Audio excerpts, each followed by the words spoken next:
So ayan mga lods, lakad na naman tayo doon. Ayan yung mga nag-harvest ng mais. Lakad tayo papunta doon sa aming kabilang kabilang kubo, kasi may kukuhanin kami doon. May buntag. So ayan si nanay, nag-harvest sila ng mais. Harvest sila ng mga mais, mga idol. So ayan, daming mais. Pag-abri lagod isa ka mais, ma. Pag-abri lagod. Ayan mga idol, yung mais. Nakita mo, mang. Ayan yung mais. Namay puso lang na pinitan. Ayan ito, kaning dako, mang. Kaning dako. Kaning dako. Ayan. Yellow corn. Ayan mga lods. Sige na. Ayan yung mais na hinaharvest ngayon dito sa aming mga idol. Mais, yellow corn. So iwan natin dito kasi kuhanin nila din yan. Ayan mga lods, daming nakatambak. Ano yan, tumpok-tumpok lang yan. Pagka hakotin din nila yan mga idol. So lakad-lakad tayo dito.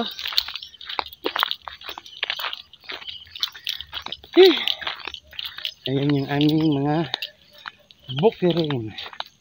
So ayan mga lods, diba? Lakad-lakad ang inyong tatay. This is your tatay vlog, no? So ayan mga lods, ganito ang buhay namin dito sa bukid. Bilang ako nakakapasyal dito, gawa ng siyempre busy. Ayan mga idol, wala pa naman itong bunga kasi ano pa.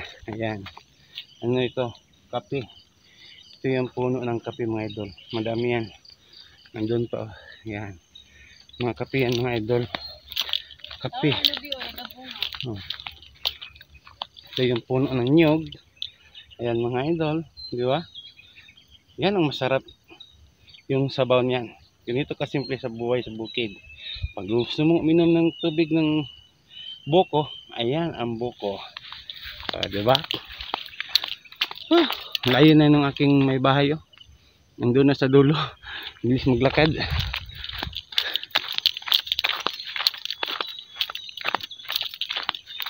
Ayan. Ganyan ang buhay namin dito mga idol sa bukid. Pag ikaw sanay ka dito sa bukid, talagang mabubuhay ka. Kasi dito, lahat ng klase ng gusto mo, yung mga bisol, gabi, yung saging, yung nyog, yung mga tanim tayo, mga mais, yung mga prutas naman, may ibang klase. So, may mga bayabas, yung may mga labana, yung tawagin sa amin labana, no? So yun ang nilakad natin. Yun sa pinakadulo, nandun yung isang kubo namin. Yung pupunta naman natin, yung pangalawang kubo. Kasi dito sa bukid, ang tao, sobrang laki ng area, kaya mahirap yung pabalik-balik. Kung saan yung area na magtanim ka, yung pinakamalayo, doon maglagay ka ng kubo. Marami pa ditong mais na hindi pa na-harvest. Pagkita ko sa inyo mga idol, katara ko sila mais, man. So ayan, ito yung mga maisan.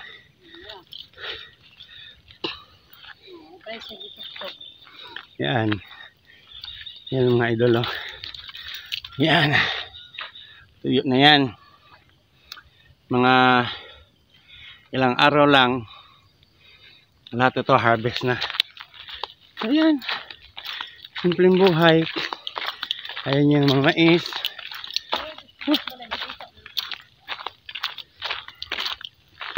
Yung kubo na pupunta natin mga idol, ayun yung kubo.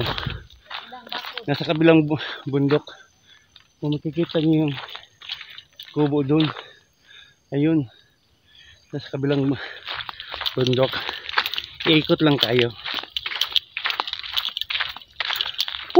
Nakakapagod pero worth it mga idol. Kasi sulit naman. Sulitin natin mga lods kasi bihira lang tayo makapunta dito. Kung kahit ang tatay nyo kahit na hinihingal na, laban-laban pa din tayo mga idol. So ganun lang ang buhay. Ay yung mga tawag nito, mais, kadaming mais. Yan, maisan yan mga idol. Puro yan maisan.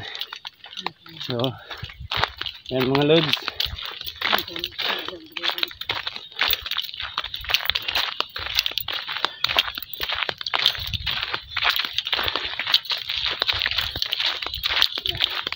Ang buntag.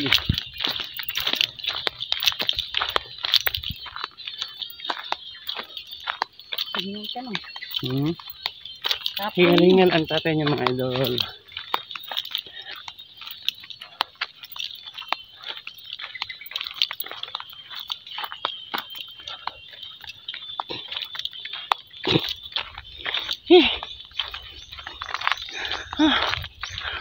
Pagod.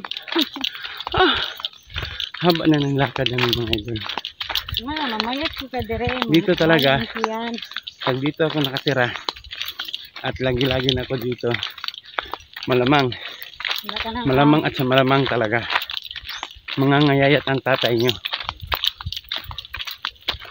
So ayan, yung maisan. Yes. Isa ng payagmang. Kati bibi. Wala na tayo sa bago. Pagsama ka para dito may balaan.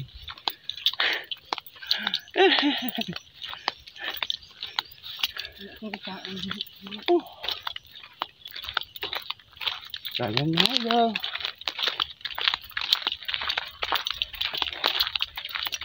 Diba? So ito,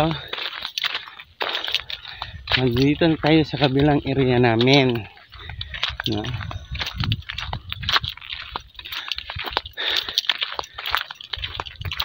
Lahat ng natatanan yung lupa dyan at saka dito sa kabila, mga idol, hindi sa amin yan.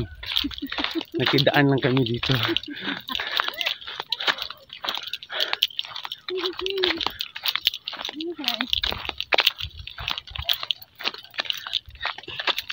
Nalukat naman na dyan mga.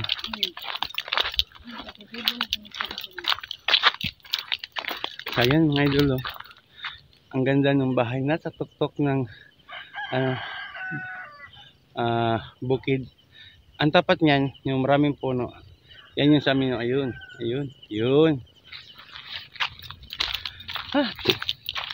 Kahit nga nakakapagod, go at laban-laban pa din tayo. Sayang mga go. Napakaganda ng tanawin dito. Sayang. Meron din bahay dun sa dulo.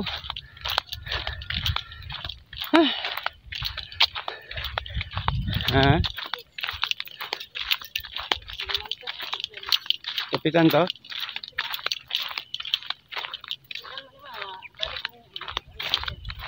Ayan mga idol. Napakaganda.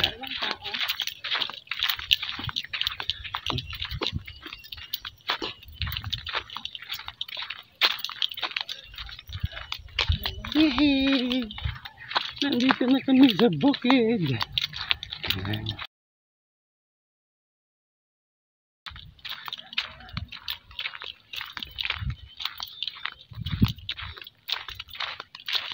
Nandito na tayo sa aming kalawang kubo. Yan na. Kita sa Dito na kami. Ayan yung pangalawang kubo namin mga idol. Ayan. Ang kubo namin. Ayan yung mga prutas. Ito, narabi kong nito, daw lalong sabi, sumusungkong kanya. Ah. Pas daw, baka na maak na nagpini. Ayan. Doon sa kabilang bukid, doon sa kabila, nandoon yung dago namin na kubo. Doon sa dulo. Yun na yun. Ito naman yung pangalawang kubo namin. Sira-sira na. Ganun talaga. So bye everyone. Thank you so much.